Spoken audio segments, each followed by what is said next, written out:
Hey everyone, this is Patricia. Hope you guys are doing well. I personally am doing okay with going through my summer internships, but nonetheless, you probably already know this if you follow through social media, but the first 5 episodes of season 2 of The Owl House are now up on Disney Plus, at least if you're in the USA. As for the other countries, I'm sorry, it is unfortunate that it's not up there. I mean, you guys are just now getting season 1, but nevertheless, if you do have a way to watch season 2 of The Owl House, whether it be through a VPN account or maybe with some connections with your American friends or family, then please go check it out. As you guys know from Dana Terrace, that unfortunately it is too late for a full season 3. So that means that season 3 will still have 3 45-minute specials.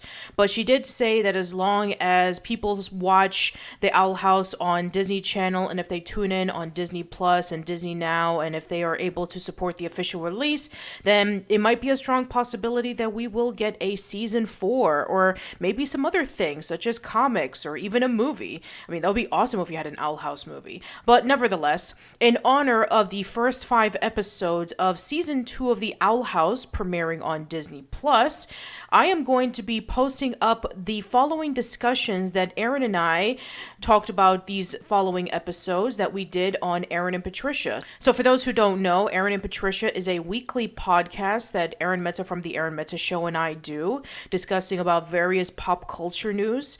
We have been watching season 2 of The Owl House, so if you have been tuning in just like we have, then you can listen to our further discussions of it. But that's not the only thing we talk about. We are watching another show that we are doing on a weekly basis. We are watching Monsters at Work, which is the Disney Plus series that is based off of the 2001 Pixar film Monsters, Inc.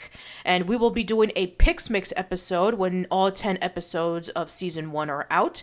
But if you want us to listen to each episode one by one, then go check out Aaron and Patricia.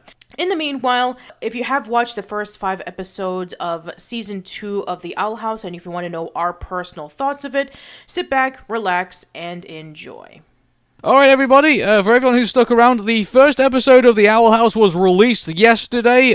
Me and Patricia, well, Patricia, because she's in America, actually does have access to Disney content, so I managed to just piggyback on her. And, this is exactly what I said was going to happen in the Owl House podcast on Casual Chats, is that everyone's going to be bugging their American relatives to go get Disney content as the episodes come out. So, obviously, I've done that with Patricia, and here I know, knowing about The Owl House now, because, I have a wonderful American girlfriend who can feed me all this stuff that I need.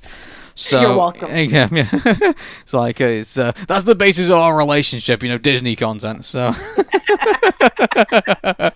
yeah. So no, it's more than that. I love you, babe. Much more than that. Yeah. But So we watched the first episode of The Owl House, and this is where Luz takes to the high seas to obviously try and kill this beast, and then obviously shenanigans happen, and also we get our first introduction to the Golden Guard. Obviously, Lilith, or known as Lulu now, pretty much. I think is going to be her pet name. I think for the Owl House fans, is obviously feeling very remorseful about the damage that she's done, and also the fact that she's lost her powers and her coven as well. And so, it's also Hootie also actually gets a lot of sympathy in this episode. Actually, as well.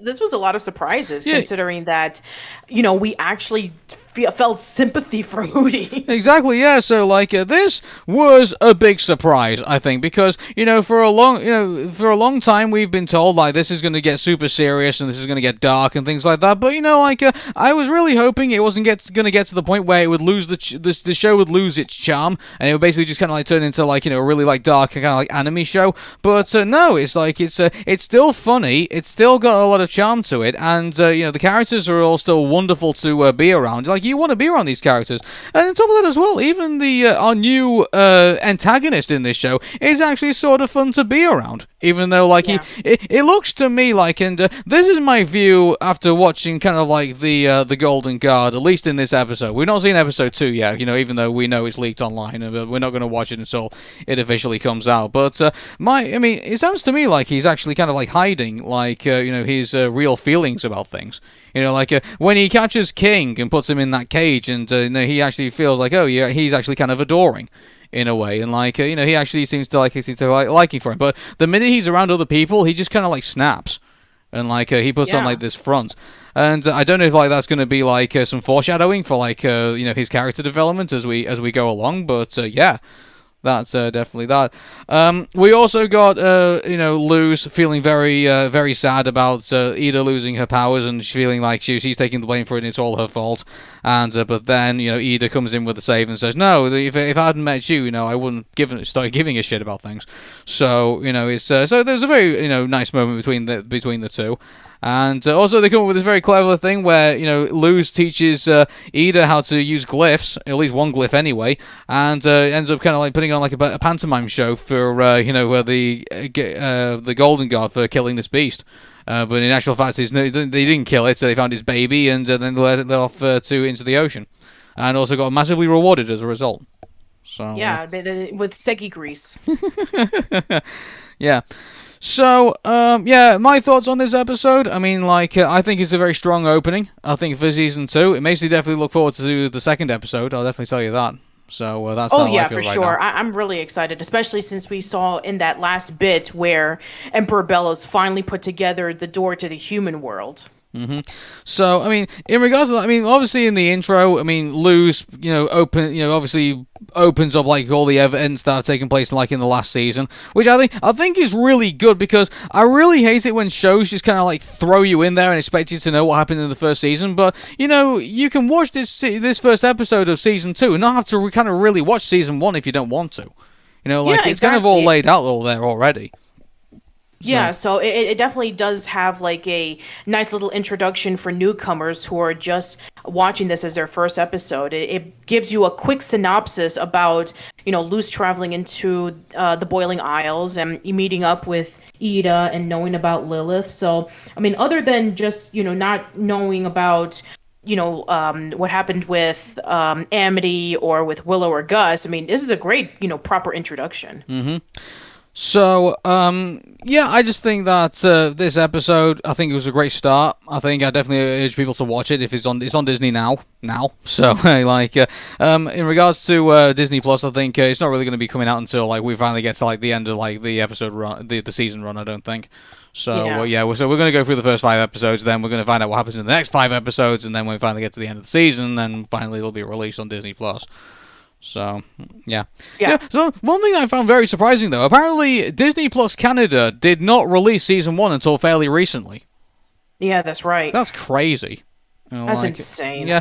Mind you, a lot of hardcore Disney fans probably would have already known what's happened already, or probably would have VPN'd into America to already see it. So, yeah, that's true. Or they are very similar to yourself. They probably already, got connections from their American friends or family. Yeah, I guarantee you, babe. If the angry video game nerd is offering VPN discounts, who else is offering them? It sounds to me like most of the nerds in the Disney fandom, are probably relying on the angry nerd to get them, their Disney content at this point. I think so. It wouldn't surprise me too much in the slightest if that was happening. Yeah. So, So we look forward to episode 2, and we'll keep you posted. No doubt about that. And but I think the next Owl House related content, I think it will be your most anticipated conversation with Morgan Terry, who is a massive Owl House fan. Yes, and I will be releasing that tomorrow. Cool. Okay, we are going to talk about the Owl House Season 2, Episode 2. It is the episode that a lot of people who have been seeing some of the little spoilers and some of the little out-of-context screens, and also some of the stuff that's also come out in the trailers as well, and also some of the ad that Disney Channel have been playing. They've been looking forward to this episode quite well, and my goodness, definitely it did deliver, I have to say. Oh, yes. And I agree. And mind you, I said this all along, and by the way, I think the one line I think everybody that's got everyone excited as is basically saying, stay away from my Luz. I think he's Yes. definitely the what has warmed the hearts of Lumity fans, I think, and is definitely going to be building up, the anticipation, I think, for when they go through their adventure through the dark side of the library. But I mean, obviously going back to this episode, again, like I said in the casual chats and on the Old School Lane podcast, I said they're going to build up the this, and what doesn't kill you is going to make you stronger, and we can definitely say this for Amity, who at one point looked like she was going to be given no choice but to kind of abandon her friends, when they go into Expulsion, but then realizes that she has to come to Luz's rescue because Luz isn't going to give up on anybody, and so she chooses not to give up on them either. So the first bit of it, obviously, is they seem to have this shady kind of cultish kind of show that they have so we find out that Amity's parents are the owners of Blight Industries, and so their father is basically, I think this is going to disappoint maybe some Owl House fans, because the way that the fan art has been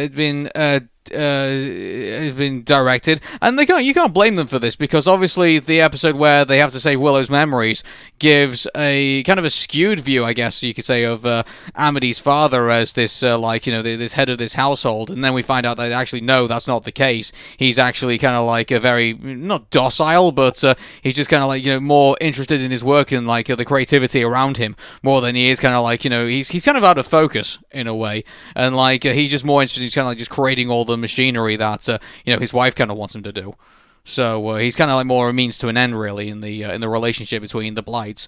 And Amity's mother is the one who basically is the control freak, and is the one who is manipulative, and the one who is kind of doing all the bad stuff in the episode. She's the antagonist in a way. So we've kind of established that dynamic.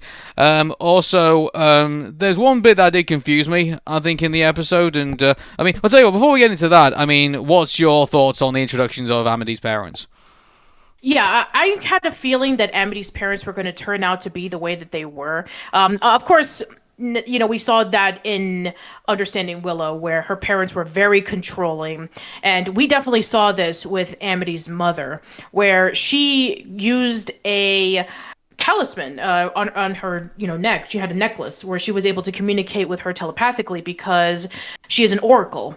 And she was able to say to Amity, do as I say, this is part of the deal and all that kind of stuff. So, we even saw the necklace. She was wearing it throughout all season 1. And she even had this in the flashback of Understanding Willow. So she had this necklace practically all her life. And the interesting thing is that we don't see her twin siblings wear the necklace. I don't know, maybe because they're closer to their mother, that maybe they don't need the necklace. It's kind of like a Helga Olga situation in which the siblings are perfect with their magic while Amity is not. So maybe that goes into that direction. So another comparison with Helga.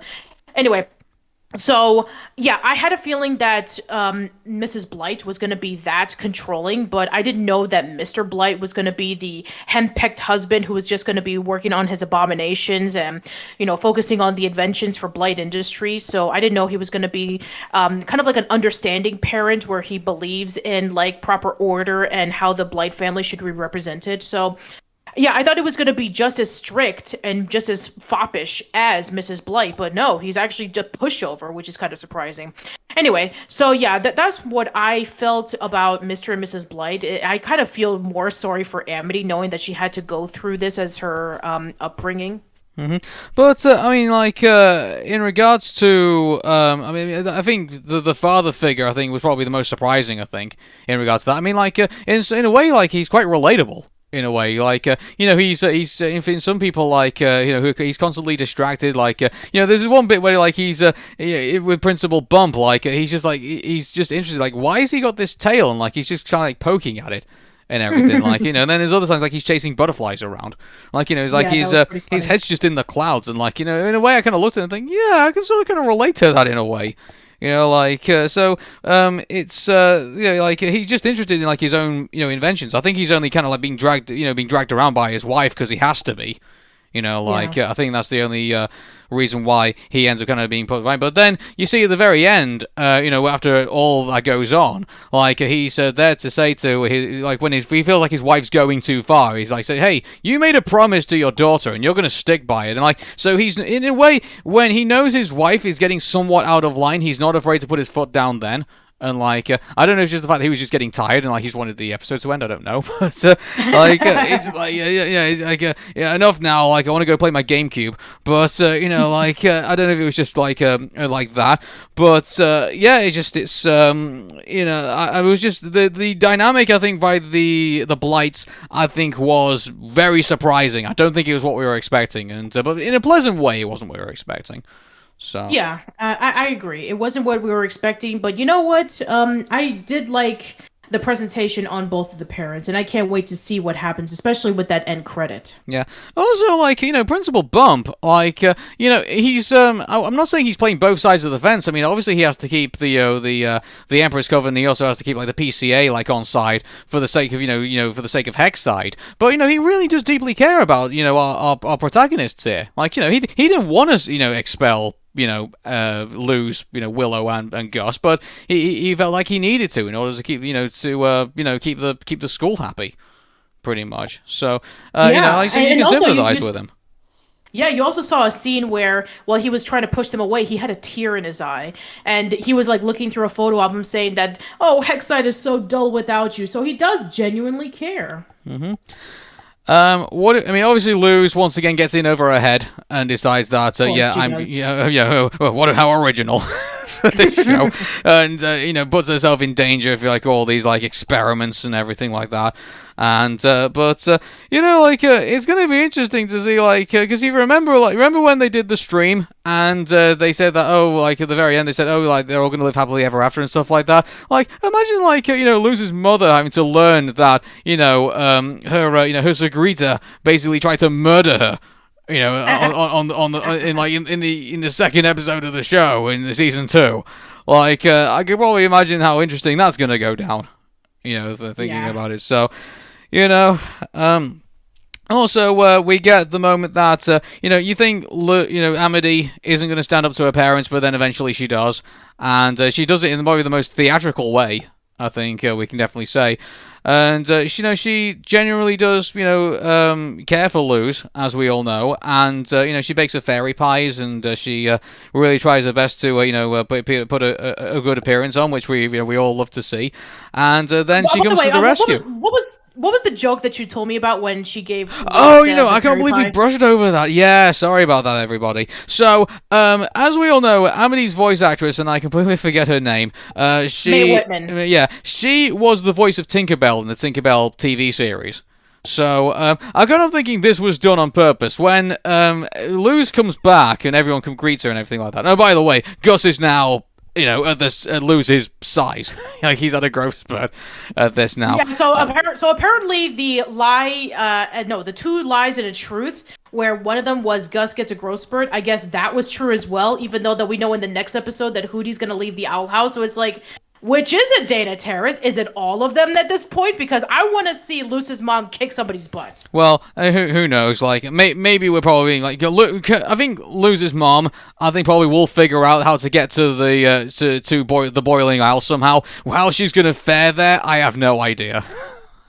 Yeah. I don't know. Yeah, that is true. But yes, Gus does get a growth spurt. Not only does his voice change, but yeah, he does also reach the same height as Luz. Yeah, I think, unless I'm wrong, has Gus's voice actor changed? I think, or no, it is. No, it's the same voice actor. It's just that he's now 15 years old, and now his voice has completely changed. It's actually the same guy who played as Raven's son in Raven's Home, that Raven, the That's So Raven continuation series that we watched one time when we were at a hotel room. Oh, good grief, that one show! Of our trips to Disney. Oh, yeah, that show. Come on to the life raft. We're here to save your career. Here's the Owl House. Oh, good grief. Alright then, moving on. I like the fact that, Gus and Willow are now, more on, the same level as, Luz and Amity now. And, there's something, though, I really hope they keep this team dynamic together. of like, Luz and Amity and Gus and Willow are gonna get together and save the day, and like I really love that kind of. I always love teams. I really do. Like that's the reason why I love The Incredibles. That's the reason why I love Star Fox. It's one of the reasons why I like, I like Bucky O'Hare and Tow Wars. Like, I just love, teams who get, like different characters who get together, can bounce off one another, and save the day. I love that kind of stuff. So, yeah.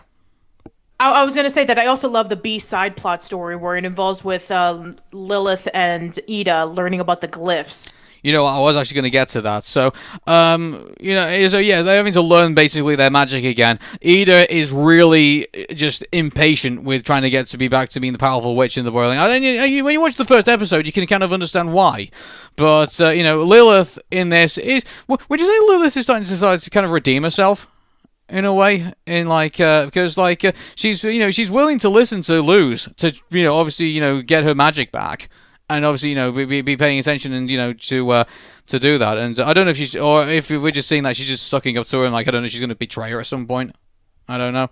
Well, I don't know, but I feel that Lilith is genuinely trying to connect not only with her sister, but also don't forget that in the next episode, Luz and Hootie are going to be doing an epic scope with involving with the reveal of King's Pass. So I'm really looking forward to the next episode. Which I really like the fact that Lilith was able to pick up on the glyphs powers pretty quickly, and she was able to discuss about how glyphs are like words. They command magic as opposed to like the way that they used to do it, in which they already had magic inside of the gall bladders of next to their hearts or something like that. That was kind of weird.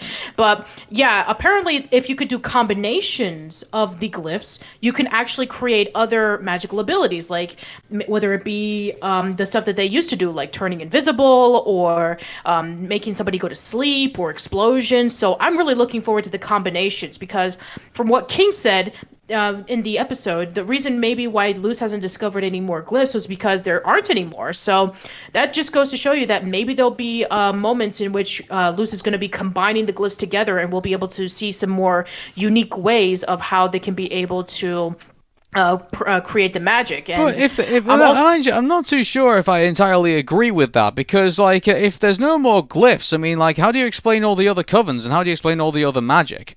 Because clearly there must be more glyphs out there if to do like abominations and like even the construction coven. Surely it must be something to do with that. Well, I know that the construction coven involves with like building something, and I know with potions it involves with like your knowledge of potions. Illusions, I know that that's also another ability as well. Abominations is another one. So yeah, I'm sure that there is, but I'm sure that they have to find a way of being able to work on that, because I mean, we've never seen Ida or Lilith do any abominations, and we do know that they went over to the potions coven when they were in Hexside. So we do know that they were experts on that, and I know that they also did other things as well. I mean, when they were in the Emperor's Coven, they had when Lilith was there, I mean, she didn't have to worry about losing any of her other abilities because it was open to all of it. So yeah, that makes me wonder about like, with her training in Hexside, is Luz going to be able to learn about controlling abominations or controlling illusions and all that kind of stuff? So yeah, I'm actually curious about how she's going to learn that. Yeah. So I think somewhere down the line, I think we are going to see. I think we will see like other glyphs. I think maybe they are going to say like, oh, it is just like the glyphs that we have now, and you just have to combine them in some way. And like, yes, I think so. I think maybe what we're seeing here, and maybe it's the glyphs, but then maybe it's also the things that tie the glyphs together. Maybe because you see, like the first thing that they did was like they did it into a circle. So maybe it might be the fact that maybe you have to tie them up in some other ways. Maybe maybe we might see infinity glyphs. Maybe. Ooh, that would be really cool. Yeah, who knows? So, yeah. So there's so obviously the glyph mystery is obviously starting to get bigger. Mind you, like you can kind of get to see why Gravity Falls fans immediately went over to the Owl House, because obviously the whole mystery of like how the Boiling Owls works and keeping everyone in the dark about certain things is definitely working to their advantage, and it's good storytelling as well. So. Yeah. Another thing is that it's not derivative from Gravity Falls, even though it does have the same humor, even though it has the same elements with mystery as Gravity Falls. It doesn't feel like it's a carbon copy of Gravity Falls. Like, I don't know. I sometimes like to think that where maybe Grunkle Stan, maybe one of Ida's old boyfriends was probably a Grunkle Stan at some point. I don't know. You know what? If we have the whole Disney cinematic universe connecting together, I wouldn't be surprised if that would be the case. Considering that we also saw a little cameo of Hop Pop from Amphibia as one of Willow's books. Again, So, I would just love to like how like an Avengers Endgame where like in like the last movie maybe in like the Owl House, like all these portals just open up and then you just get like you have like all the people from Gravity Falls, you have all the people from like Amphibia, you have like other Disney TV shows that all come over and they just have this massive final battle. That would be so much fun. that would be amazing. By the way. Gummy bears come out like just like, good grief. Like, is that everyone? What, you wanted more? Okay, we can put in some gargoyles and Darkwing Duck and we're done. Oh, the gargoyles will be amazing. Yeah, I like would it. But love it so anyway, much. we're not finished totally yet. So, Lumity is obviously on the way. I think everyone's going to be obviously looking forward to seeing how this flourishes. And to be honest with you, though, I think we are going to get some heartache moments. I think over the next couple of episodes, it wouldn't surprise me in the slightest. I think because I wouldn't be surprised either, considering of what we know of the upcoming episodes. I mean, we know about the library episode, and that's going to be a major one for the Lumity fans. Yeah. And as for like the story lore, I mean, we do know about the next episode, which is going to be focusing more about King's past. So I'm looking forward to that. Well, one thing about going back to the episode we're talking about is that the Golden Guard was kind of parked to the side in this episode. Like he pretty much only made a cameo in this. Pretty much. Yeah, but he made a very important cameo, considering the fact that he's saying that Emperor Bellows was going to be taking their abomination soldiers and saying, we're going to personally use them, and you're going to be paid for them so you can be able to do more experiments. And he was saying, the Emperor Bellows does not like the fact that you're having private soldiers going up against him, and it's like, oh man. So Emperor Bellows only knows what's going on. Not necessarily going up against him. I think he just doesn't like the idea that there's a private army out. So like he's basically buying up shop. So yeah, so basically, still, I mean, he's basically nationalized private industries at this point. So like, they only exclusively work for him. So yeah. But still, I mean, something's going on. I mean, that's definitely going to be happening with the Day of the Awakening, with the whole Titan thing, and then opening up the human portal. So, yeah, something's going on with Emperor Bellows, and I'm really curious about what's going to be happening over the next few episodes. I just think he's a massive liar. I don't believe at all that he has no intentions of invading the human realm. I would not be surprised, like, portal opens and out come these, abomination robots, and like they just run rampant around the country. I can see it. I really can. So we'll see. But again, that's another mystery that we go through Lumity, we go through like all the interaction of all these characters, but they're kind of like just smaller stories in a much bigger story, I think. And like what is the connection between the Boiling Isles and the human realm? Like yeah. And also, since we know at some point that time is passing with each of the episodes. It was a week and a half in the first episode of season 2 since the event of the petrification ceremony, and then it was like 3 days later from that episode when Luce is like teaching Ida and with Lilith. So there's a lot of time that's going on. We're talking about at least 2 weeks that Camilla has not heard from her daughter. She has not received any text messages because the portal is gone. And we also need to know about the mystery of the letters that we saw in the Gromfright episode. There's part of me that believes, I'm still going on this theory, is that I think the letters have stopped and now Camilla is starting to become worried. And, I think that's exactly what's going to be happening too. I think there's some episode down in the line, we're going to see Camilla getting really worried that she's not getting any letters or text messages, or when she tries calling her that she's not answering her phone, and then she's going to go over and find out what happened to her. I feel that that's going to be happening pretty soon. Yeah. Or maybe she might even be going into her own mystery. Maybe she might make it to the camp and she realizes that, that in itself was probably, maybe there's some really weird awful stuff currently going on at the camp that maybe the letters are being sent by like the people who are running the camp, and they wanted maybe there's something crazy going on there too, and maybe that's going to be Camilla's side story. So that would be really interesting. I would like that. Yeah.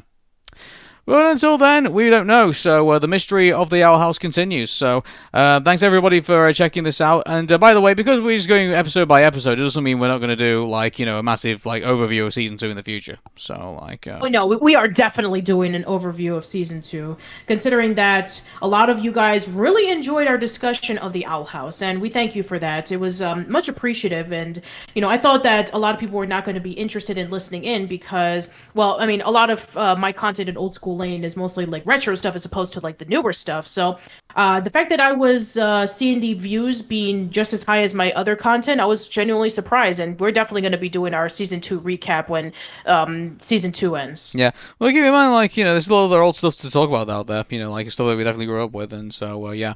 Even I'm bringing in my suggestions too, so hopefully we'll take those in at some point. So yeah, one day at a time, at a time. Right, Owl House season 2, episode 3, and I have to say, wow, the King of Demons goes through a lot in this episode. I think we have to say, and during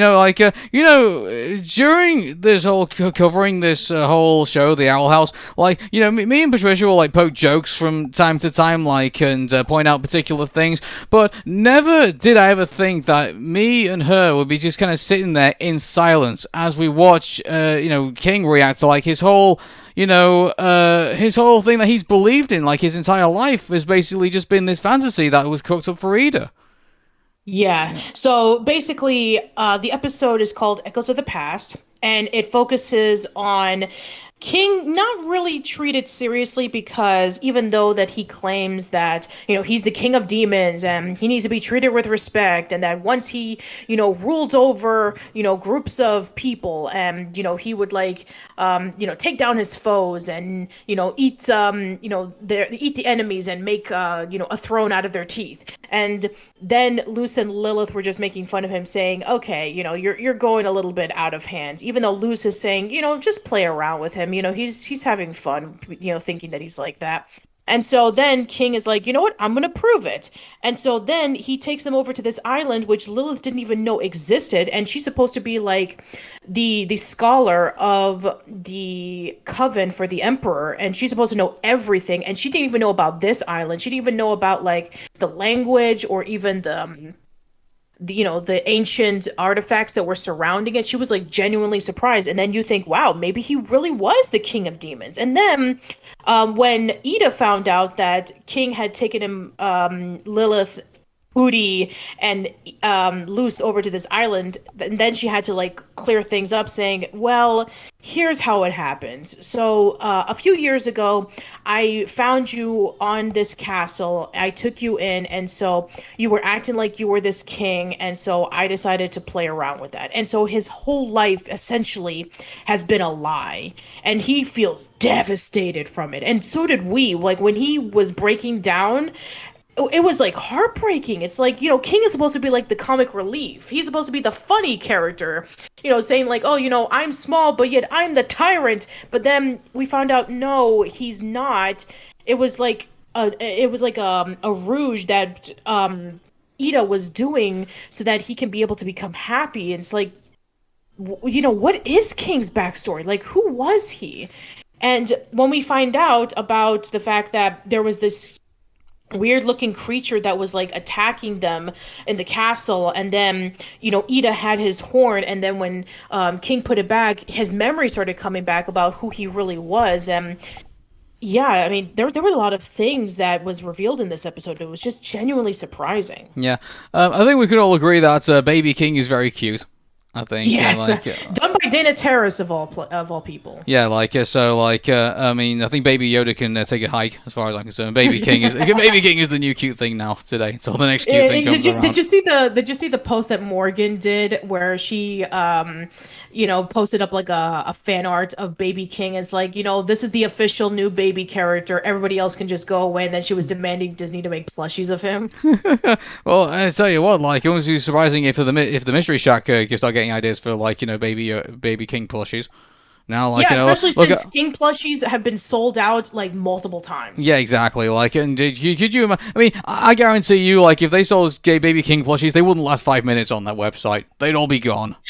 I think. I mean, it'll be just like the Hey Arnold vinyl records all over again. It's like 2 minutes, they're done.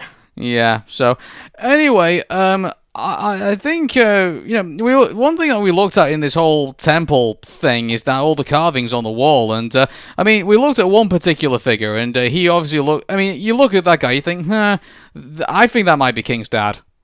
I think that might be him, and I had to say, I think he really wanted everyone on his belt to know that he had an Instagram account. That's all I can say. But yeah, there was that. But yeah, so I mean, like, yeah, like the one thing I think that was when going back to the whole, when the whole reality hits the fan in regards to King, is that I mean we felt it too because I mean in a way we've also been kind of playing into the fact that he's like he thinks he's this king of demons but he's actually not. We just been playing along with the joke the entire time and we don't take him seriously, and like wow, that was like that was it. Not only did that kind of go back on the characters, it kind of came back on us as well. Like, he's kind of right. Like, oh, wow, we haven't really been taking him all that much seriously. But then also, there's also another aspect of it as well. Like, we don't know the whole mystique of the Boiling Isles, what the Titan is and everything like that. There's still a possibility that King himself might still be tied into all of this. Yeah, you're right, because we don't know a lot about what the demons are. I mean, where are they? I mean, when Lilith was talking about, like, there were no king of demons because, there were just, like, wild creatures that roam about, and, there was no, like, leadership of demons until Emperor Bellos came along. So it's like, there's, like, this huge mystery about the demons that we don't even know about. And also, about King's dad, which, what we assume is what's carved in that wall. Like, first of all, where is he? And then when we saw in the end of that flashback that King had when he put his horn on, that when he was hatching from his egg and the roar that he heard when he was young was saying son. And then that thing that was chasing the characters throughout this entire time, and we thought it was like the antagonist or something, was actually a bodyguard that was protecting King. And so he's definitely going to be playing a major part in this. I think so, because they brought him over to the Owl House and he has a name named Jean-Luc, and I think he's going to be like I think there's going to be some connection in that for sure. But yeah, there's definitely going to be like something that's going to be revealed about King when we get more further into the series. Yeah, I just think on top of that as well, that apparently Jean-Luc currently has no power after he leaves the island, so he has no lifespan outside of that. So obviously something about that island is obviously controlling all of that. It makes me wonder those, because not only do you see that, that creature, but you also see kind of like other ones as well that look like they've fallen apart over time. It kind of reminds me of Wall-E a little bit. So, like, I mean, was there like a whole, not only was there like him, like was there like an entire, like, army of these things, protecting him at the time? Maybe that, maybe Emperor Bellos wanted that demon for some reason, and they had to protect King because he was the last of his kind. And when we saw in what was it, like, that King described as like, oh yeah, that's the room where all of our enemies were eaten. But it's like, maybe that's not it. Maybe that was his people, and they were protecting King. But the only thing that was left were their bones. That's kind of like freaky to think about when you like rewatch the episode again. Yeah, I mean, like maybe they were, maybe they were not even, maybe they just probably just like, maybe they were just machines that were like maybe built by some other thing. Maybe they were like, I don't know, like some other, like they were built by some other race, and maybe the whoever his dad was, King's dad was at the time, trusted them with their son to protect him. Maybe, and that was he had to leave them in the hands of them, and then maybe Emperor Ballas went after him. I don't know, like I don't know either, because he said he heard a bang and then he went to sleep. Like yeah, clearly something heard a bang. happened. Yeah, that there's still a lot more that we need to know about. Like, I mean, every time that an episode airs, you're just left with more questions than answers, and I think that we're hoping to get a lot more answers once the episodes continue, and also. Not to mention that we get a new glyph in this episode. Luz learns about an invisibility spell when she combines a few glyphs together. The only downside is that if you hold your breath, you turn invisible. So it doesn't last for very long. That is if you can hold your breath for a long time, of course. Don't hold your breath.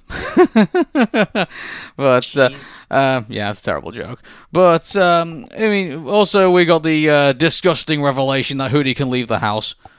So, Oh, jeez. yeah. When I saw that Hootie was able to get into like that little Well, birdhouse, and then you see like the remnants of well, like we the kind of, heart. we And didn't hear it. Well, no, we didn't see it. We actually heard it, and the hearing it, no, it no, was no. I'm just a talking about no. like the hole. The hole that Oh Hootie was yeah, the in the hole in the entire house. time. Yeah, and in the Yeah, door. the hole Yeah, in the that. house, and you saw the guts in there. It was like, ugh, Yeah. gosh, that's Apparently, disgusting. apparently, Dana Terra said at one point that apparently Hootie was made out of cake or something like that. So yeah, that was not what we were expecting really when he kind of went out. Like But meat cake. yeah, so the cake is a lie apparently. So Ugh. I've heard that before. But yeah, but it's also mind you, it was done for more comedic effect. But Hootie also had a bit of a breakdown in this episode too when he realized he Yeah, was. and he's having a really good friendship with Lilith. Like they are starting to really hit it out of the park. Yeah, something tells me later episodes they're going to test that. I think. I think. Well, we'll see. We'll see. Yeah, But yeah, we didn't get a lot of Ida in this episode compared to like all the other characters. I mean, especially since Ida was the one who revealed to King about the backstory. But now that just goes to show you about like, oh, Ida definitely has some things to hide, and I'm curious about like, is there anything else that Ida is hiding that we don't know about? Well, it's going to be interesting to see what. I mean, well, we've got plenty of episodes to go, so we'll definitely find out about that. Then the next one that's going to be. Oh, by the way, we should probably announce this because Disney has officially announced episodes 6, 7, and 8's titles. Okay, So I think that. Yeah, Disney officially announced it, and Rebecca Rose actually covered this in her video that she released like I don't know, like a few days ago or something. But she said that it was leaked online, but until it was officially covered by Disney, she wasn't going to talk about it. Yeah. Now that Disney has officially covered it, I guess we could bring up what the title. Well, before we do, there's a few other things in the episode I really want to bring up, and that Sure, is go that. ahead. Yeah. Have you seen the thing with Edith when she's getting so obsessed with like drawing glyphs and like they just have this scene and it looks like she's snorting something. When you look at it, yeah, it's yeah, that was a bit unnerving to watch. How did they get away with this stuff? I really don't know. Especially since it's Disney. Like, what the heck, Yeah. man? Also, as well, we didn't bring this up, but we found out why King's, whatchamacallit, his horns. One of his horns is broken, and that is because Ida has been holding onto one of his horns when it got smashed off by the thing that tried to attack them. So yeah, I mean, I wonder why she didn't put it back together, but then I think that maybe due to the fact that, King was not only perfectly fine, but also the fact that he, was able to think that he was one thing. And I guess maybe if, she put the horn back onto him, like maybe a lot of like, trauma would come into his mind or something. I'm not sure, but King does have his horn back on because Luz put glue on it, and so he does have his memories. At least what little of his memories of his past are back. Oh, so, also, one thing that was also been mentioned by one fan is that when you obviously we got to see a young Ida in this episode, but here's the thing about this. I mean, she wasn't really all that young. This was only like 8 years. So, like, in 8 years, she's aged quite a bit, and some people are putting that down to the curse. Yes, I think that the curse has drastically made her a lot older than what she is. Because, I mean, she even mentioned in the first episode of season 2 that she's had the curse for 30 years. And we saw in the flashback that she was like, maybe 16 or 17 when she got it or something. So she's probably like in her like late 40s. And she looks way older than that. Mm-hmm. So, I think that's about everything we covered in the episode, I think. Unless there's something we missed. A great episode, by the way. Reveals some interesting lore that we had no idea about.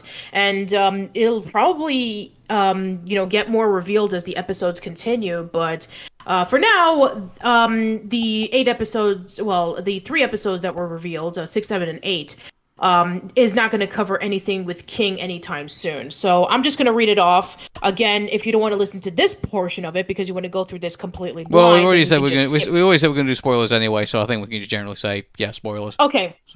Okay, so the next episode that's going to be coming out next week is Keeping Up with Appearance. Ida gets an unwelcome visit from a family member who puts a strain on everyone in the Owl House, which we did see on the trailer that with a family member is going to be coming over. You as know to what? which Actually, family I want to member. quickly comment on this. I really hope whoever's going to be playing this family member, I look at her and I'm like, this would be a perfect role for Patricia Routledge to play.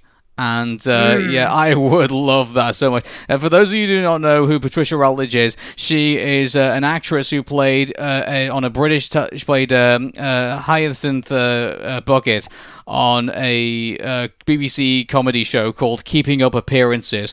There's clips on YouTube, and so I would urge you all to go find Patricia Routledge and see how she behaves in that show. And I would love her to basically play Hyacinth in the Owl House. Oh my god, that would be so much fun if that ends up being. It's not gonna be. I don't think so. I don't think she's gonna be in this show. But oh my goodness, if she did that and she was playing that character, oh, that would be so much fun. Like the Clawful residence, the lady of the house speaking. You showed me a clip of that, and it was just like constantly. It's like, oh, you're one digit off from the Chinese restaurant. So yeah. But there's other stuff out there. The top 5 put downs. I should have sent you that one. That was pretty fun to watch. So. Okay.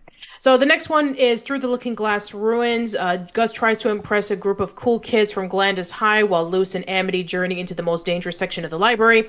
We saw this in the trailer where the reason why Luce and Amity are traveling into that part of the library is so that they can be able to find a portal so that Luce can possibly go home. So that is the reason. From what I understand, I believe it's not to find a portal. I think it's to find out more about the key that she's got. Okay, yeah, that does sound a lot more sense now that I think about it. Yeah. All right. Who and knows? now Who knows what they'll find? If that part of the library's not been investigated in quite a long time, who knows what's in that part? So. That's very true. Yeah. All right. So let's go over to 6, 7, and 8, which I mentioned before, has just been revealed just a few days ago. Hunting Palisman. It's Palisman pairing day at Hexside, but Luce doesn't match with a Palisman of her own, and soon finds herself on an unexpected journey with a foe. So it'll be interesting to see where they go with that. I mean, in the trailers, they show that she's got some kind of talisman, and it looks like it was a red cardinal. Yeah, and it looks like it's been damaged as well. So it's so we'll just see where that goes. I mean, in regards to the talisman, the she has to go with a foe. It's probably going to be the Golden Guard or Kikimora. Maybe I would say the Golden Guard is probably more plausible. I think probably maybe because maybe the Palisman that she's got might have been the Golden Guard's old one before he ended up switching to that Techno Staff. So okay, maybe let's go. We'll see. Okay. Anyway, so let's go over to the next episode. It is called Ida's Requiem. Now we have an Ida-centric episode. A special witch from Ida's past enlists her in a rebellion against the Emperor. I think this is building up to the confrontation we're going to have with the Emperor's Coven. I think, yes, I do agree. Yeah, I just think, I don't know, the way it's all kind of building up together, I mean, it does I mean, we're not there yet, but I could probably imagine there is going to be some kind of maybe big fight that we're going to have, with all the characters involved in some way, I think, and how that's all going to turn out, we have no idea. But I mean, here's one thing I noticed, that in one of the in one of the commercials that they played for hyping up the Owl House in the season 2, one episode shows the portal actually opening up. That the one that Balos is actually building. So, yeah, you're right. Yeah, and it makes me wonder if when that portal opens, keep in mind that Luz has got her phone on her. So imagine that's probably how. And also, there's another bit where you see Camila Nukada, Luz's mother. You can see that she's putting together all the bits and pieces, the key and everything that she. It makes me wonder when the portal opens. It makes me wonder if all the messages that Luz has put on her phone get sent to her. In that one moment, and then she finally gets the messages and she realizes, oh, this is what happened, and she's trying to piece together how to get Luz back. That would be really interesting. Yeah. All right. Now we have the final episode that was revealed. It's called Knock Knock Knocking on Hootie's Door. Hootie tries to help King, Ida, and Luce with their problems, but it doesn't go as planned.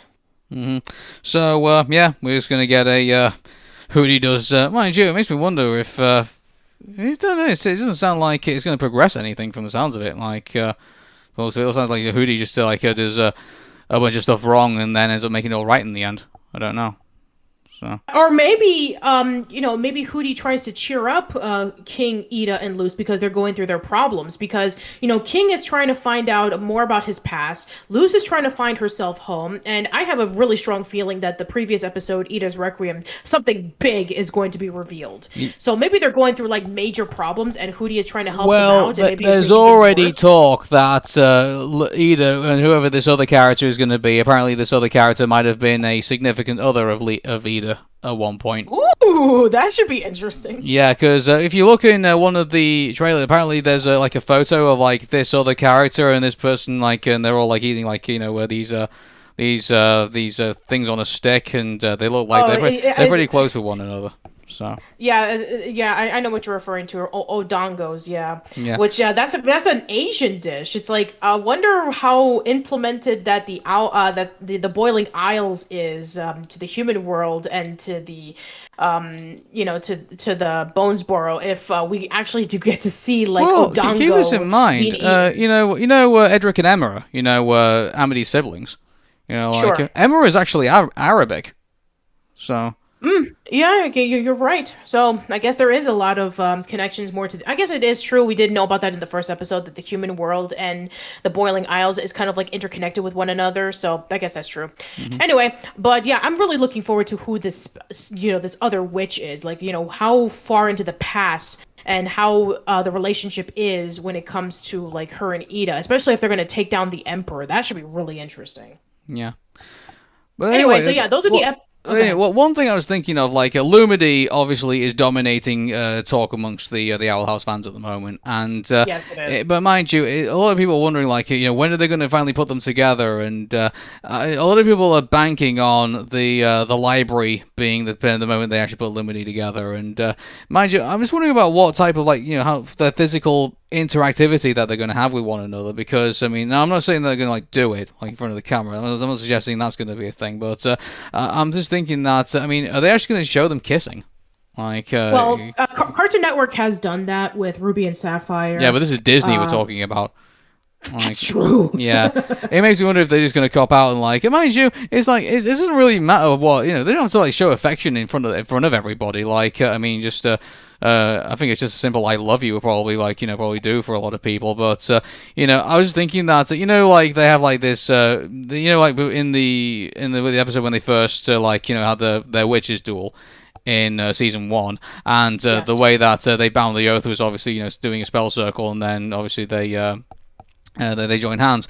It makes me wonder if to show affection for one another. It makes me wonder if they do the same thing, and Emily says, there's something I want to tell you, but I feel like I can only physically do it. She draws a spell circle and then brings her hand in, and then obviously starts blushing, and then that confirms Lumity. Yeah, because that's true. What is the equivalent of showing affection in the Boiling Isles? I don't know if they I don't know if they know the concept of kissing. I'm not sure, but yeah, you do have a point. Maybe there is this, this spell circle about showcasing love or something. That's actually a good point, Aaron. Well, given the fact that it seems that King seems to know the concept of kissing at least. Not in that way, but it's in regards to in a cute way. But sure. So interesting to see how it goes about, but how they're going to put Lumity together, if they even do it, who knows, maybe Disney might give us a big swerve, and who knows where we're going to be, throughout the very end of season 2, let's hope we have something really positive to say about it. But I could just see them saying, witches don't normally kiss, or maybe they're probably that's this is the way they show affection, and maybe Luz turns around and says, no, this is the way we show affection, and then that's how basically it gets made official. I don't know. So okay. All right, everybody, that's enough rambling about the Owl House for another week. We will do season 4 come the next week. So yeah. We're going to talk about season 4 already. Awesome. I like to talk about season 4. But right now I think we should just stay with episode 4. I think let's not skip over too many seasons. 4. Yeah. So I wish there was a season 4. That'd be great. Okay, I think we need to end this podcast now because I'm just rambling and talking all over the place. Okay. So, all right. Okay, The Owl House, season 2, episode 4. Keeping Up A-Fear-Ances. Oh my God, what the fuck? That was an amazing episode, but at the same time, it had so many twists and turns into it that I did not expect to see coming. Yeah, like I think I mean, here's the thing about this. I like Gwendolyn as a character. I like how she kind of redeemed herself, in regards to that. So, I mean, by the way, if we're talking about this, like, if you've not watched the episode, by the way, go watch the episode, because that's how we're going to basically talk about this. But, I like the introduction of Gwendolyn. Now, I would desperately wanted to be, and I knew it wasn't going to happen, I wanted to be to be Patricia Routledge from Keeping Up Appearances. Like, that would have been so funny, and I even posted clips of, like, how hilarious it could have been. But, I don't know, I actually like what we got in this. And so, I mean, what do you think about the whole dynamic that because of Ida's curse that she ended up kind of like being the child with all the attention, and you ended up with Lilith, obviously trying to continuously prove us to not just to her mother but to herself as well, and like that kind of side how everything's going. This is where I'm going to get a little real here, but it kind of hit home for me. Wow. You see, as you guys know, I have Asperger's syndrome, and I was slowly developing compared to my younger sister, who developed much quicker than I ever did. And there were some times in which my mother tried to, take me over to like these organizations and tried to get me all this help, saying, we need to help, with your condition and all that kind of stuff. And, for a while, I hated my condition. But then, as time went on, I started to accept who I was. And I really am trying to get even other people to say, I may be a little bit different compared to what you would consider to be normal, but, this is who I am, and I accept it. I'm not going to try to change it. I'm not going to try to find a cure for it. It kind of reminded me of that scene in Mary and Max, the stop motion movie that was, I think it was either Australia or New Zealand or something, where Mary was studying for the longest time of how to cure autism for her friend Max, who was like struggling in New York. And when he found out, he kind of like dismissed her, saying, I don't want to be cured from this. And so she went into like this huge depressive state. But yeah, I mean, people who are autistic or have a condition, or even if it's a disease, that are like being ostracized by saying, oh, you're different. In a way, it's like, yeah, we're different, but that doesn't mean that you have to try to cure us because that'll make us feel better. It's like, no, we just accept of who we are. And I think that this is definitely akin to like that. I mean, I haven't felt like this since we saw Finding Dory, in which, when we saw like Dory was being forgetful and her parents were being like really super supportive of this. And it's like, it definitely like gives me the sensation about like, hey, just because we're different doesn't mean that, we have to be, treated any different. I mean, like kind of like how Dory's parents didn't treat her any different, and they were very supportive. And, this is the complete opposite, in which she was like being really, really overprotective and saying like, I'm your mother. I know what's best for you. I'm doing this for your own good. But Ida didn't really ask for this cure. And she says, I found, what worked for me, and I'm happy with it. I mean, sure, I have to go through it every day, but, it's like I have to put up with it. Mm-hmm. So it really just hit home for me personally. One person compared Gwendolyn to a Karen, which I thought was a little bit unfair in a way. Like, she's like, it's not like she's like getting up on that crow phone and like, trying to like, get black people arrested or anything like that. Like, she's more like, she's basically fallen into like, the whole, like, she's just desperate to like try and get her daughter cured. So she's kind of fallen into basically, the anti kind of like, I guess you could say she's become quite, anti-vaxxer in a way, I guess you could say. That's actually a really interesting point, considering that she was pointing out to Luce in the episode saying like, oh, taking all of these elixirs and potions is bad for you, and all they want is your money and that kind of stuff. And all, that they add these chemicals and they're not good for you. So it's like, yeah, maybe that is a... But not knowing herself, she's actually being scammed. So like so it's just it's so crazy, like that in itself became pretty real in itself. And I guess you say Gwendolyn then became kind of like redeemed herself in a way, I guess. And she's oh, by the way, she's a hell of a powerful witch, and also she hates Ballos. So like I can see that she's going to probably become an asset, I think, in regards to like trying to get rid of Ballos, maybe. That'd be really cool. And she's part of the Beast Coven, which means that she was able to connect with Ida when she was in her Owl Beast form. So that's definitely going to be playing a major one in the season, I think, because we saw in the first episode where Ida and Luz pretended to kill off that creature that Emperor Bellos wanted to get rid of, and then the Golden Guard was saying like, it's Emperor Bellos' orders to get rid of this creature, and so I wouldn't be surprised if that plays into it a little bit, in which, hey, we have a character who knows how to control beasts. I think that this is going to be playing off into something. Who knows? But yeah, like I think that Gwendolyn, I think that in later episodes we're definitely going to be seeing a lot more of her in maybe like in the storyline where maybe she is going to be taking down Emperor Bellows. Who knows? Yeah. Also, we're continuing with the story of King one day reuniting with his father, and Yes. so that's still currently going on. And but then also you had Lilith, who is also actually there's another thing as well. Like it seems that the Lulu Lucifer friendship story has now come to an end. So. Now at least, Yeah, yes. Where there's some people that are upset about this, and I was monitoring social media after we watched the episode, and just to kind of caught up with where people are, and I just say to everybody, look, you can't miss characters if they don't go away.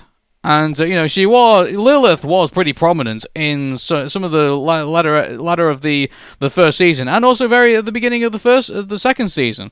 So it's nice. It probably will be better to like park her over to one side, let her be missed, and I'm sure everyone was quite heartbroken that Lucifer and Lulu are no longer a thing now. And but eventually I do believe that somewhere down the line they will come back together. Yeah, I think that they will too. And it's kind of funny because Rebecca Rose even posted this on her social media saying, you remember in the first season when we all hated Lilith, and now there's people saying that they want Lilith to stay and not her to leave. Yeah, exactly. So she, and also in regards to like the friendship that she's stroking up with Hootie, they've already had their action scene, they've already had their friendly scenes. There was sort of nowhere else really to go with it except pry them apart and then put them back together again. There would probably be that, but even then. It would. I think by the time they got them back together, if they played that for an episode, they probably nowhere else to kind of go with it, really. So I think breaking them up, is probably going to be the best thing in the long run, and it will makes us hope that somewhere down the line they will get back together again. So. And I would like to see the relationship that Lilith and her parents would have, considering that she even said in the episode that, she didn't get enough attention from her because Gwendolyn was getting all of the attention towards Ida because she had the curse of the Owl Beast. So I think that, we get to maybe see more of a stronger relationship between them. And who knows, maybe we'll even get to see Ida's father in the later episodes of the series. Mm-hmm. Also, we found out that Ida's fang is not real. Nope, it's like a gold tooth. It's like, she just screws it in. That was pretty hilarious. And also she has a new dress, which she's pretty rocking it. I really like it. Yeah. Obviously so now we've learned pretty much that Ida has been to the Earth Realm at some point, or has basically gone through the portal and has ended up somewhere. So, interesting to see where they go with that. Maybe that old house that that originally Luz went into. Maybe that's probably where Ida lived at one point. Maybe. That could be a possibility. Yeah, to get away from her mom. Yeah. One other thing to also point out that Gwendolyn apparently is very buff. I think we have to say she has very powerful arms. I probably imagine from doing all the beast track stuff. I probably imagine. Yeah, and not only that, but also all the exploring that she had to do, climbing mountains and going through treacherous swamps so she can be able to gather the items to give to this guy that we now know is a fake. Where he was like saying, gather this egg and gather this stone so that I can be able to get a cure for your daughter. So, yeah, she's been doing a lot of traveling and exploring, and, she got them gains. Mm-hmm. So, we then get to one point, which is obviously going to... Here's the thing about this. Like, we already know that what the next episode is going to be. It's going to be Luz and Amity going to the library to go find out more about, these secrets. So I guess Gwendolyn dropping the information about there was once a human that was in Bonesborough and left secrets in the library, and she go off and find those secrets. So I think that wasn't too much of a surprise to us. I don't think, because we knew we were going to be heading over there anyway. But interesting thing that some people are bringing up, they're suspecting that the human that went to Bonesborough at one point may have been Grunkle Stan from Gravity Falls. Okay. I mean, you know what? I guess if we are, doing the connections, sure, I guess. Well, here's the thing about this. Me and Patricia haven't watched all the Gravity Falls yet, so we can't really make those connections yet. I mean, it'd be interesting to see if they found book 4. Because those 3 books with all the secrets of Gravity Falls in it. Yeah, interesting if they found the 4th book in that thing. If they did, they're definitely tying it to Gravity Falls. And there was one of the people on the crew did a live stream and even said there's a possibility that Gravity Falls and Owl House take place in the same universe. Well, so does Amphibia, as we saw in the previous episode, where when Willow was grounded by her fathers, and then they brought up the book saying, we're going to homeschool you, and then they brought up a book saying, we're going to learn about the life of the toads, and one of them was Hop Pop from Amphibia. So It's like, yeah, they're all connected. It'd be very interesting to see if if it is true that the Boiling Owls is kind of like the middle of like the whole world. In a way, it also kind of give my theory of that they're also using the teleportation idea of for the portals from maybe from the video game Half-Life, because there's a lot of video game influences in the Owl House, and so I mean the idea of teleportation in Half-Life was that it's not point A to point B, there has to be a middle, and maybe that middle is the Boiling Isles. Maybe the Boiling Isles is kind of be the representation of Zen. I mean, there's possibly that too. Other things to kind of brush up on.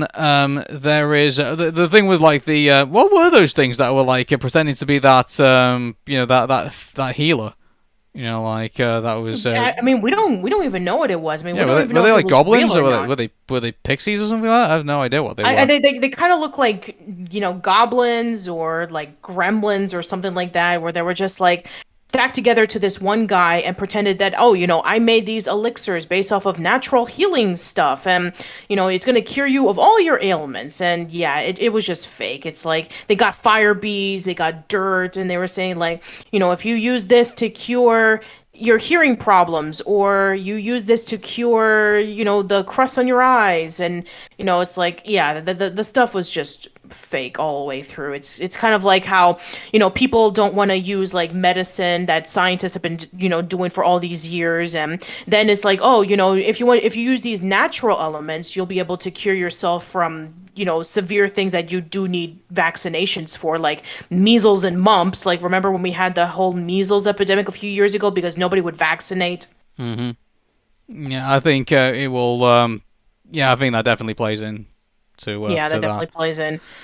Anyway, but yeah, there's also the wonderful moment where Gwendolyn confronts both of her daughters when they're in their owl beast form, and she said, I will accept you for who you are. I love everything about you. And Ida was able to confront the owl beast inside of her and made it small, and she was able to take full control of it. And same thing with Lilith. So that's definitely going to be playing off somewhere in the series. I know it. Mm-hmm. Also, the one thing we learned is that you can't pay for elixirs using pencil drawings, apparently.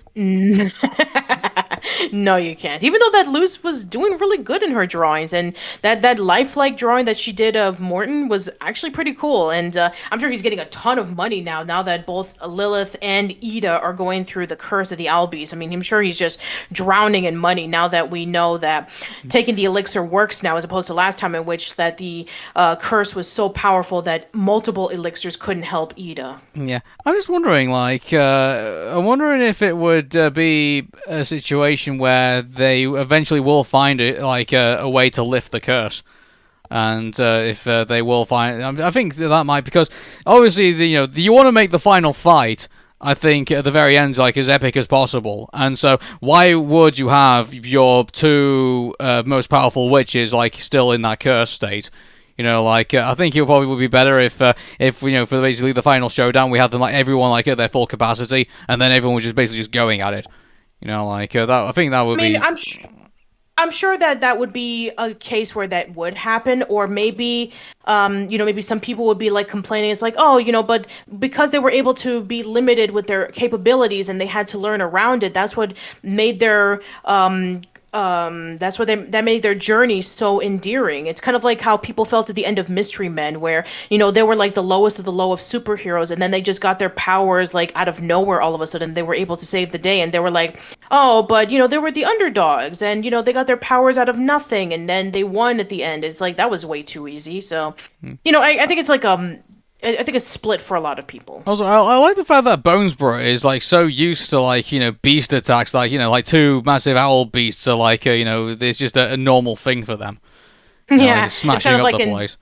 yeah, exactly. It's like, the woman like feeding the pigeons and then the owl beasts come along and start fighting and then she's still feeding them. It's like, that's like a typical Tuesday or something. Yeah. So. So, I mean, I think the last thing that we need to, the last couple of things we need to touch on is that, obviously, Gwendolyn did take about the library, and, but then Luz says that, camp's probably over by now. And we then cut back to the Earth realm, where we suspect that Camila Nikita is crying over the fact that her daughter has disappeared and doesn't know where she's gone, which, is like, I was like, well, better start sticking her on milk cartons. And but then she turns the TV off and says, "Oh, animal documentaries, make me cry." And then this thing hands that looks like Luz hands her a box of tissues, and it's like, what the fuck is that?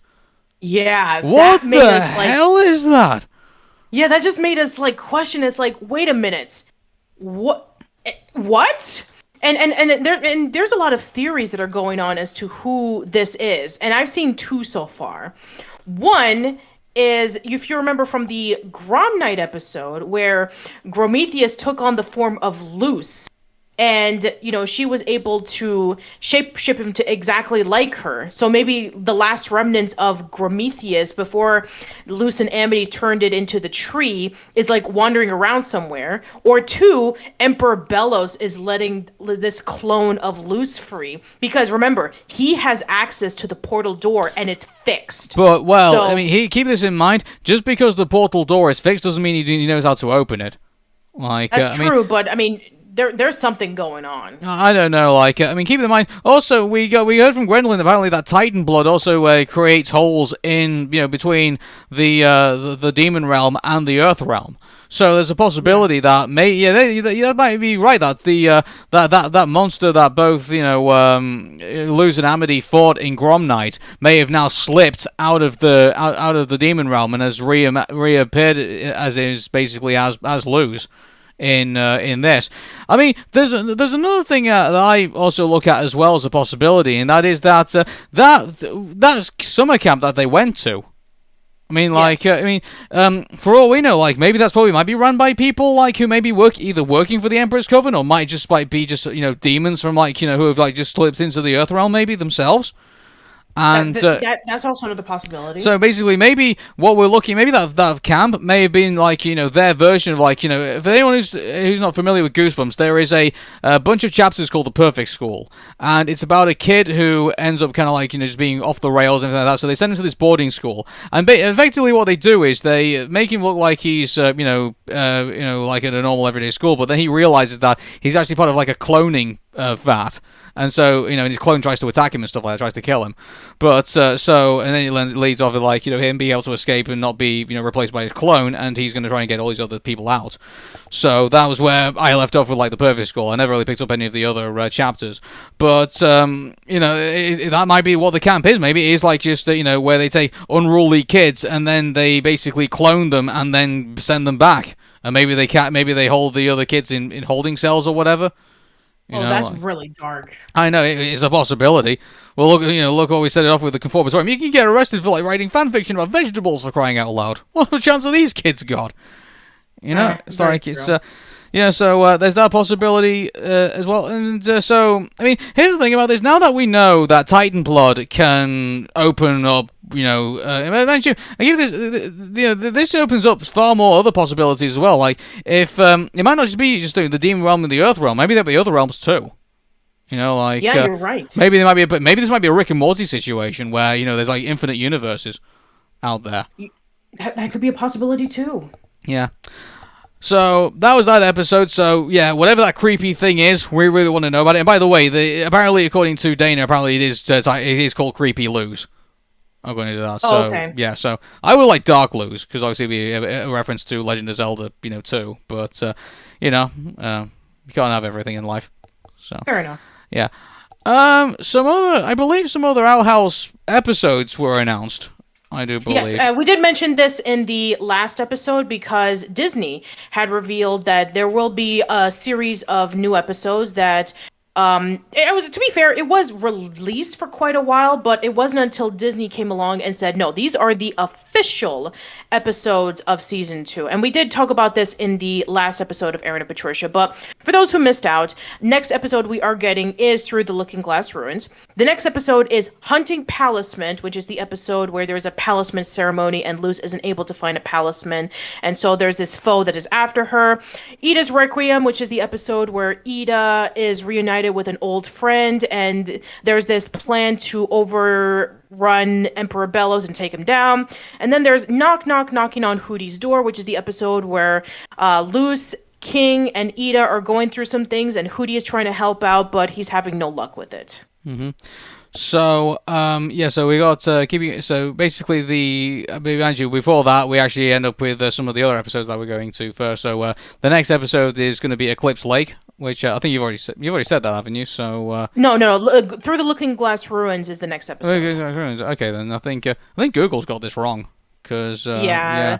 I'm only looking at what the official Disney website says, and the episodes that I'm reading through are what was official by Disney. The Eclipse. What was the episode that you just said? Eclipse Lake. Eclipse Lake? No, that's not in a season 2 episode. Okay, then maybe I'm wrong. So but I'm just having a look now. So so we're going through the Looking Glass. So this is the bit where this next episode coming up, and maybe we can speculate here. I mean, the show has been moving quite quickly. I think we can all agree. I mean, obviously we got a bit of a tease in Escaping Expulsion between Luz and Amity. So there is some speculation that this is going to be the episode where they officially make Lumity Cadden. That is a possibility, considering that we did see in a few clips that Luz and Amity were blushing towards one another, and we did get a quick clip scene of Luz blushing with Amity when Amity rescued Luz from the giant abomination, and I think that we are going to be getting like full blown on that in the next episode, which is, I know that somewhere out there Morgan is just squealing with joy. Yeah, well, I mean, we're not there yet. So, I mean, it's just all speculation at this stage, but, I mean, seeing how fast things have been panning out, it wouldn't surprise me in the slightest. So, yeah. And to be fair, because that we know that season 2 is going to be like the last full season until season 3 comes along, which is going to be 3 45-minute specials, I take it that Dana Terrace has no other choice but to move the story quickly along. Yeah, so, but mind you, like, I'm still confused about season 3 being, these 3 44-minute episodes. I would just say, if Disney really wanted to wrap things up with the Owl House, I would say do 2 TV movies. Just say, here's these, do two 90-minute shows, and then just wrap it all up in there, that was just how I would wrap things up. But hey, what do I know? I'm not a TV executive, thank God. Sure. Fair enough. Yeah. Okay, so let's move on to the Owl House episode 5, season 2. Season 5? We're in season 2, episode already? 5. Yeah, you can tell it's the end of the podcast. I mean, we're going for. By the way, if you're listening to, if you skipped all around this, we've been going on for like 2 hours and 30 minutes at the moment. Yeah. So there's been a lot of stuff been going on, and so I'm ready to take out. But but we left this to the end of the episode, so we don't spoil everybody. But this is the Owl House season 2, episode 5. And through the Looking Glass Panes, and through the Looking Glass Ruins. Ruins, yeah. So you can tell I'm ready out. But oh my goodness, wow, what an episode! This is what everybody I think was expecting. I think from this episode, and I mean, what should we start with first? I mean, we now have. Amity, who is now working at the library. And I could probably, I like to think that maybe she's working at the library now because probably her mother's cut her off, maybe from like her allowances and stuff like that. So now she has to have a job at the library. She's got no choice really in the matter. Maybe she just really enjoys it because we saw in Lost in Language about how much she just loves the library. I mean, she had her hiding place and she loves reading to the kids. So I guess maybe but keep in mind there's being passionate about something and then there's taking it up as like your employment. Fair enough. Yeah, so I think maybe if she wasn't, I don't know. I'd be interested to see how she ended up kind of working at the library. If I could probably imagine maybe she asked for a job and maybe they obviously gave it to her. So maybe she probably that's that. Maybe that's I don't know. Like that's not really that part of it's not really all that well explained. But I'd be more intrigued to see about that. But obviously we get to the point where Luz is now got the information that she needs for her to go into the library to try and find out, what happened with this, this other human that existed there. So, and before she does that, there's actually we actually get a pretty interesting cold open. How apparently Gus ended up in a bit of an accident with Willow, and Willow's ended up getting injured because of that. And with involving pixies, I didn't realize pixies could be that mean. Apparently, so. I mean, it was like pretty much referenced in like the first episode in which when Luz first enters in and she sees the pixie flying, it was almost about to attack her and kill her. Okay, then so pixies are bad. Was that a pixie? I thought that was like a little fairy or something like that. From what she told me. Fairies, pixies, they all look the same to me. To be quite honest, well, unless you're in the Fairly Odd Parents, and then pixies like the most dullest thing you probably ever seen. Exactly. Yeah. Yes. So obviously there was that. So obviously Gus is feeling pretty down about himself, and he doesn't feel like all that powerful. And then he ends up meeting these witches from the Gladys School. So we have been there have been a few episodes where it references Gladys, which is the other witch school that teaches pretty much the same covens that we saw in the convention episode, where we already have one who does abominations, one who does construction, and one who deals with like the fauna life. So he's like chasing butterflies. So yes, we do see these three characters, and they are looking for these Glander stones, and they are looking for it because they believe that they can be able to get more powers. They can be able to use their abilities and make it more stronger, which kind of reminds me of like one of the last episodes of season 1 where Luz was able to go inside the Emperor's castle so that they can be able to find the cure for Ida, and then you had those items which were able to do a bunch of things, and one of the items that Willow and Gus picked up was able to enhance their powers of magic, and that maybe it's a very similar situation. So yeah, basically the whole first part of the story is Gus being with the Glandis kids, and he's afraid that illusions are pretty much useless. So, Luz decides to help him out by giving him some glyphs of, fire and plant and a whole even though he doesn't know what they are, which is hilarity in itself. I mean, it makes a lot of sense because, Luz was the one who kind of discovered it, so Gus wouldn't know anything about it. I'm sure they didn't even teach it in Hexside. So, yeah, he didn't know what they were, and so he was able to use them, and, he did pretty well with it. And then as time goes on, when he starts running out of glyphs, when you finally arrive at the location where the Glander stones are, we find out that it's actually the graveyard of some illusionists, and then you have like this dragon that pops up trying to attack them, and then it turns out it's a kooky illusionist who kind of reminds me of like the Wizard of Oz for some reason. Well, I don't know, like I didn't get really kind of Wizard of Oz vibes from him, actually. Like he was I tell you what, I got a bit of like who's the I'm just blanking at the minute. Who's the old guy out of Gravity Falls?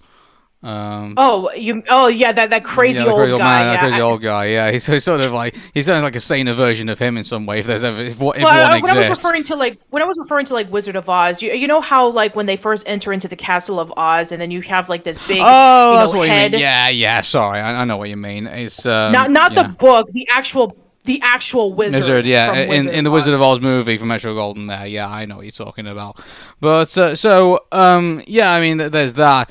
And, mind you, here's the funny thing about this, like, they decided to get back, first of all, before we actually get into that, these Glanders kids are awful. They really are. They like Yeah. also on top of that as well. Like a lot of quite a few people actually shipped Gus and this girl. I think her name's like Bria or something like that. Yeah, Bria. Yeah. So they were shipping those two, and yeah, that ship's dead. That ship has sank to the bottom of the ocean, probably next to the Titanic, I probably imagine. But it's so she's a really awful, like controlling, psychopath from what I can see. And mind you, there was something that, and I hate to bring kind of personal things into it, but I knew somebody who had a relative who was buried in a grave, and that grave was desecrated. And so, the fact that they were going around grave robbing is kind of like, yeah, that made me, that's the reason why you heard me like, we're cussing during that time, because like it was that was sick. That was really horrible. So again, because kind of like that was like kind of like brought those, I remember those conversations going back and forth, and so yeah, like the fact that they were grave robbing was awful. But so I'm really glad that they kind of got their comeuppance at the end of that. And mind you, like there was that one bit where they apparently Gavin's dad apparently looks like him except with a mustache. Or something like that. Well, no. He didn't have a mustache because when Gavin approached him saying, "Wait, when did you have a mustache?" and he's like, "Don't patronize me, son. Let's go get ice cream." Yeah. Because Gus was doing the illusion. He basically just did a Gavin, except that he just put a mustache on him because he didn't know what his dad looks like. No, Gavin's that dense apparently. So yeah. He wasn't too smart. And then obviously you had Angmar who ran off and trying to look after this other. Like, what happened to them after that? Like, just... that's a good question. I mean, we don't know what happened to them after that. We don't know if the illusion stuck. We don't know if they just got lost in that part of the forest. That's a good question. Oh, good grief. Like, don't mess with Gus. But, then, the bit where, obviously they did the bit in the trailer, when, I thought, like, that bit in the trailer, when, like, all the eyes are bleeding, like, they're all crawling and things like that, I thought all that was going to be, like, in the library, that, where Amity and, Lou's going to have to deal with. And, no, it's actually in that graveyard.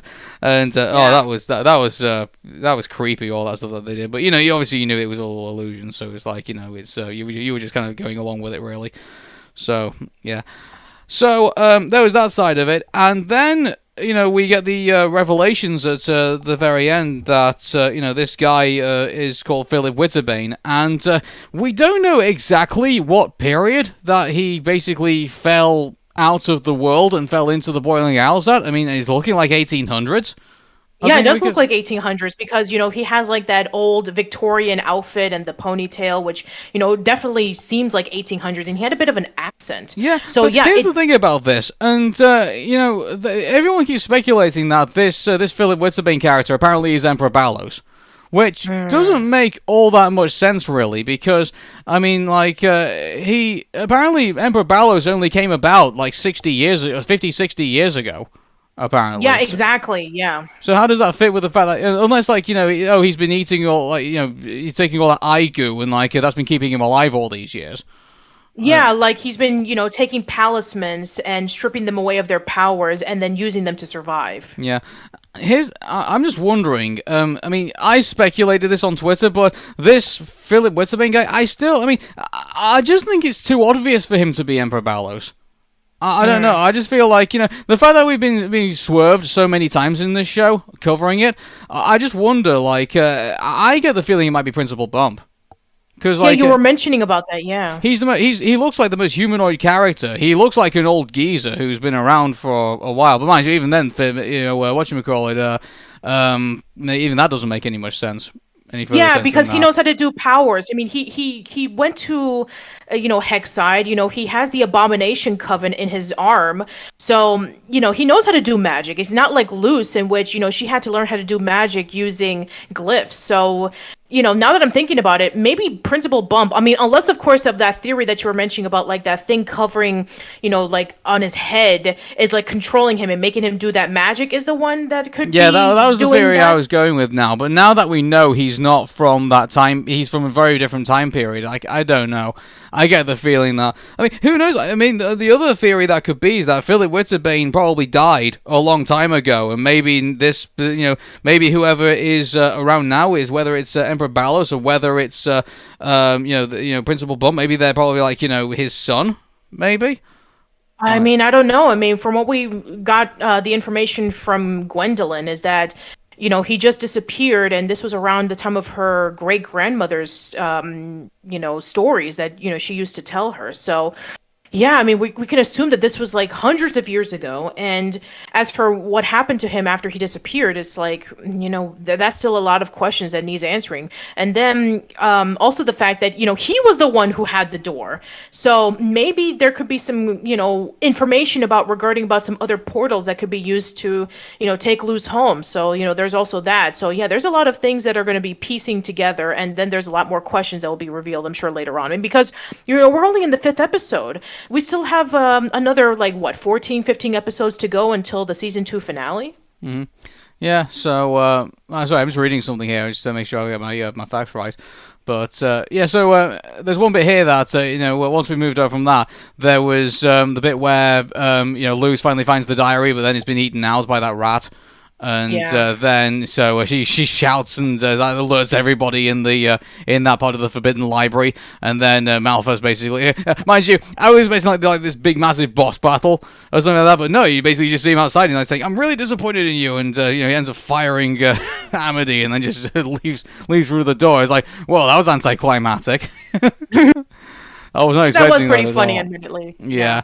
And but then you get, here's the thing of, after this, you get Luz trying to apologize, and it's like, it's Amy saying, oh, she's not up for it, but every time she trying to help Luz, she ends up kind of, end up doing something stupid. And, but then, Luz, also teary-eyed as well, says that, she does stupid things around her too. And so then, she ends up going home. And, there's another thing as well. I said that Edric and Emma were my least favorite characters in the show. It's like, it's like, I'm starting to eat my words now. They're starting to redeem themselves because now they're starting to, console in Amity that, she's having all these feelings and that she's never had before. And Emma is now saying, well, is that a bad thing? You've been such a nicer person since, Losers came around. That really, it's like, yeah, okay, guys, you're kind of, you're kind of in the Team Rocket, kind of where we find you hilarious on screen, but it kind of sucks that you're kind of kicking Ash around. You're kind of in that kind of category right now at the moment for me, so. Yeah, but and what was great about Luz was that she was able to retroactively work hard to get Amity her job back by doing a lot of these tasks that got her scorched all over her clothes. Even before we get to that, Emma actually invites Amity to dye her hair green again, but she decides not to. And she even she even changes the style, and now she's got is it purpley pink hair now? And, a purpley pink hair, and you know what? I thought that they were going to actually have her change back to her natural brown hair to see I know you wanted to have all your children with green hair, but screw you, Mom, I'm going to rock what I am. Then no, I guess it's a purplish pink hair, which it actually looks really good on her. It's definitely going to be some time to get used to, but I really like the change that Amity has. Yeah, better change the intro. That's true, actually. They need to change the intro because King has his full horn again, and now Amity has her pink hair. So I wonder if they're going to go in the anime route, in which every time that there's little minor changes, they always change the intro where it's subtly different. So we'll just see what happens. Yeah, we'll see. So then we get to the point where, there's a knock at the door, and you can see that Luz has basically been through the wars, and I guess we can see now, obviously, have you actually seen, shall we go into these spoilers as well, before... We're pretty much our spoiler territory. Yeah, we're pretty much in spoiler territory at the moment. Okay, so Showcase released some promotional pictures for the next couple of episodes of The Owl House. Patricia, have you seen them at all? You know what? I have seen them, but I don't know if they're official, considering that Disney didn't announce it. But you know what? At this point, we might as well talk about it. Yeah, might as well talk about them. So, in the next episode, we saw Luz in a completely different change of clothes, and I think that probably explains... That's probably explained in this episode why she ended up doing that, because she had to basically do loads of trials in the library to get Amity her job back. But you don't see that in the episode, which... that actually does make a lot of sense. Yeah, so, which is... we've got to the point now where basically, this is just... Luz doing these crazy trials, going on these crazy adventures, can just be not be off screen at this point. It can just be off screen. We're like, yeah, we'll totally buy it. And Luz gets Amity her job back through that, and but then she realizes that the mouse that ate the rat that ate the book is attached to her leg and has been following her this entire time, and she's about to probably strangle it, but then he says no, don't, it's an echo mouse, and she basically acts like a biological projector, pretty much. And so then you get to see all this animatic of Philip Weatherbane talking about this book that this mouse now contains apparently could be the blueprints of how he created the portal. So, and I think that will be a really interesting opportunity for, not only Luz to recreate the portal that Philip did, but also the fact that Bellows now has the portal. So now we have 2 portals going on. Well, yeah. Here's the interesting thing about this. Maybe maybe that might be going into another bunch of images that we saw before, because there seems to be an image where Luz seems to go into a completely different world than what she's going through a portal and ends up going through into a different world. So maybe that might be where she ends up doing that. And also, there's going to be another episode where Luz is kind of written off the episode entirely with the common mold, quote unquote, and it will be Amity having to go out to go try and do this other thing. So we've definitely got some stuff to look forward to. That's all I can say. So. But anyway, we have a lot of things. We have been delaying I've actually been kind of delaying this for a while because we definitely want to get into this, because my goodness, Dana Terrace, I think, has written herself into the Disney history books, because we did finally get a Lumini kiss out of this. And at the very end. By the way, Aaron, shh, do you hear that? What's that? I think that's Morgan squealing with joy. Oh yeah, I actually hear it. Actually, I think it's coming from thousands of miles away over across the Atlantic Ocean. I was wondering what that was. Yeah, that was, yeah. All that gay screaming. Wow, Exactly. So if you guys been hearing that screaming, then we apologize. Shout out to you, Morgan. By the way. Yeah, shout out to you, Morgan. By the way, she tried. I was actually looking. I was scraping through her whatchamacallit, her reaction video, and she didn't manage to find some champagne, unfortunately. So she ended up drinking some kind of alcohol, which she doesn't like. So it was, you could say it was bittersweet, but. Shout out to Morgan, and shout out to, by the way, there's another channel called Lesbian Reacts, and by goodness, you can probably imagine how she reacted. So, but, here's the thing about this, there were some people she kissed her on the cheek, which I think, that's a start. It definitely sure. That's history making in itself. When this is going to be the first, relationship we're going to have in a Disney cartoon, which is, going to be LGBTQ, positive. Pretty much. Yeah. And so, so it's good that, and also you have a chance for. Keep this in mind, if you remember, in Hey Arnold, it was Helga kind of made the first move, and then, but Arnold didn't get a chance to return his feelings, because obviously, we weren't there yet. That was going to be the next movie, and so I can sort of see how this is playing out. So there's going to be a time when Luz is going to basically, return. The conversation to that. And I kind of wonder now, it kind of brings into my other thought is that it kind of brings up into the episode where Amity has to take over one of, Luz's quest, and maybe she's going to do that to return the favor, and who knows, maybe in that episode when she gets over the mold, maybe, who knows, maybe we'll probably end up, Amity ends up being made official at that point. So, it's... That'll be really interesting. It will be, yeah.